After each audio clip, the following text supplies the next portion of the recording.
Today we're going to be working on a Wouxun radio. I'm going to be replacing the flash chip. If you've got one of these and it keeps losing settings and you reprogram it, or sometimes it won't reprogram, generally that's going to be your problem. Pretty easy fix. They're such a cheap radio, they're really not worth sending to somebody to fix, so this is probably a repair you're going to want to do yourself. To get started, you remove the battery.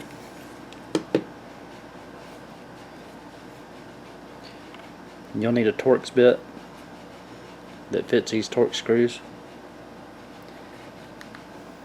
and the knobs will just pull off.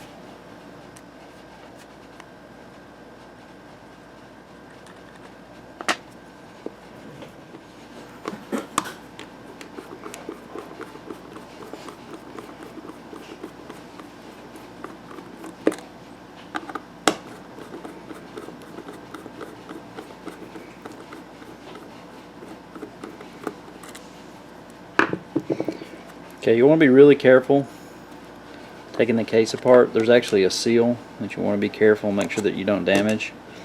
It does take a little bit of manipulation to get the radio out.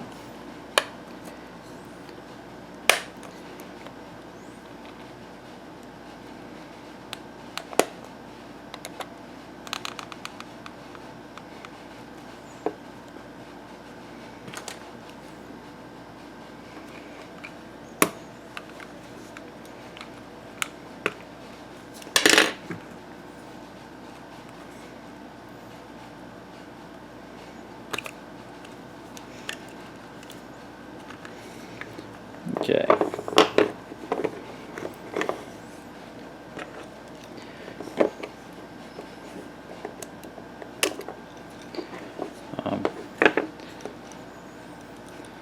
The area we're going to be working in is this IC right here.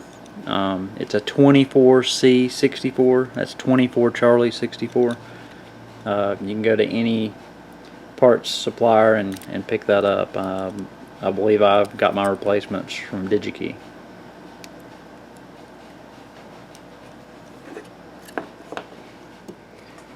And here's a close-up of that part. I recommend using hot air. That'll be the easiest way to remove the part.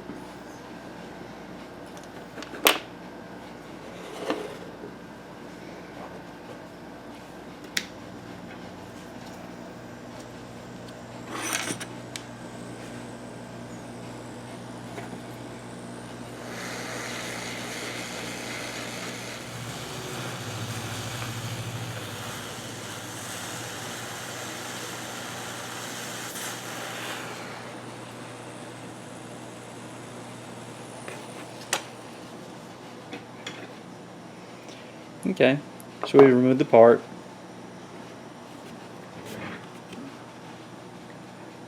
There's what the part looks like removed.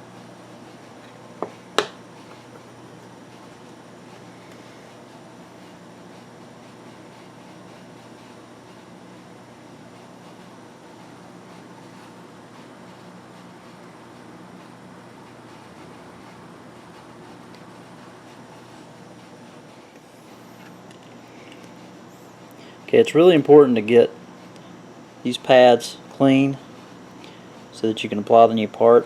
I'm just going to use a little bit of solder wick to pick up any leftover solder from the removal.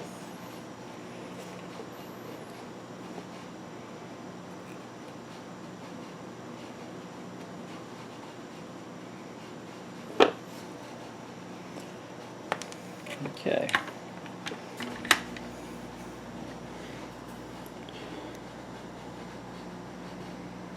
Take a look there. Pads are nice and clean. We're ready to put on the new part.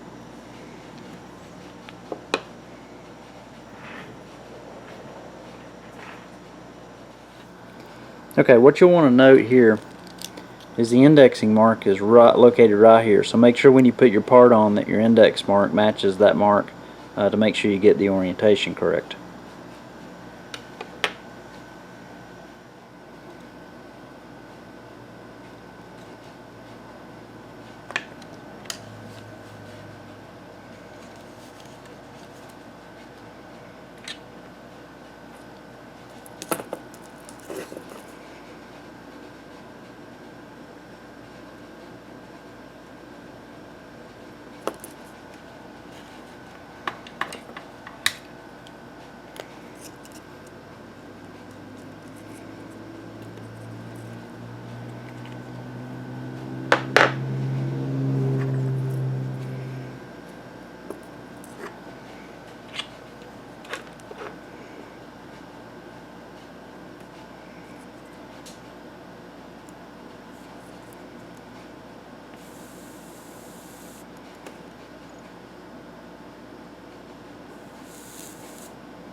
I'm just going to inspect this real quick.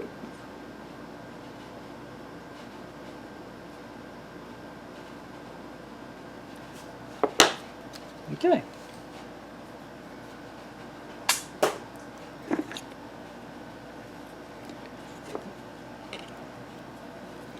Okay, I want to put the housing back together.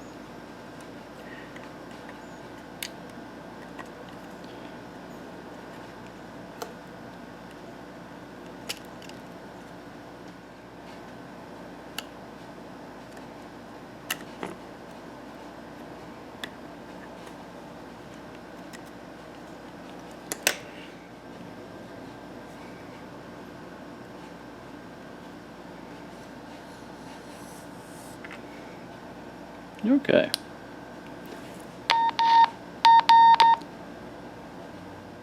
And that's all there is to it. This particular EEPROM, I actually pre-programmed this. I've set up a little jig. The jig consists of basically a small bus pirate setup. You don't necessarily have to do that. I replace a lot of these. This particular one, this is probably the second radio that I have owned that I have done myself, but I've done numerous other radios for other people, and I basically just set up a jig. The main problem that I was having is sometimes this will actually default to, this is a 440 radio, and sometimes this will actually default to a 220 radio, and just having that image kind of helps out with a quick test and repair before you actually have to put it all together. If you do replace it with a brand new unit and you want to update it, or there's it's coming up and won't let you program, use Chirp. There is an actual image file that you can upload that will get the band set back correctly. But basically that's it. A few minutes, especially if you have hot air. You can actually, if you're very careful, you can actually clip these pins with a set of diagonal cutters. If you don't have hot air, that's the way I recommend you do it. Just make sure that you cut high and be very careful about ripping pads off of this board. A couple of notes about reassembling this. You want to make sure this rubber grommet is actually attached, and then to slowly start to press and work the case back into its location. Making sure that you don't peel up the rubber seal. You'll actually feel the rubber seal start gripping, and you'll actually feel a little bit of air pressure. Just be real gentle, press. Always look down these screw areas and make sure that there's no rubber gasket that's in the way of the screw. The seals on these aren't great, but you don't want to ruin, at least what's there. Okay, that's it. That's how you repair a Wouxun. Really simple fix. Shipping likely for the parts is going to cost more than the part, and that'll get your radio back in operation, and you won't have to worry about the annoying erase radio when you turn it on. I hope this helps.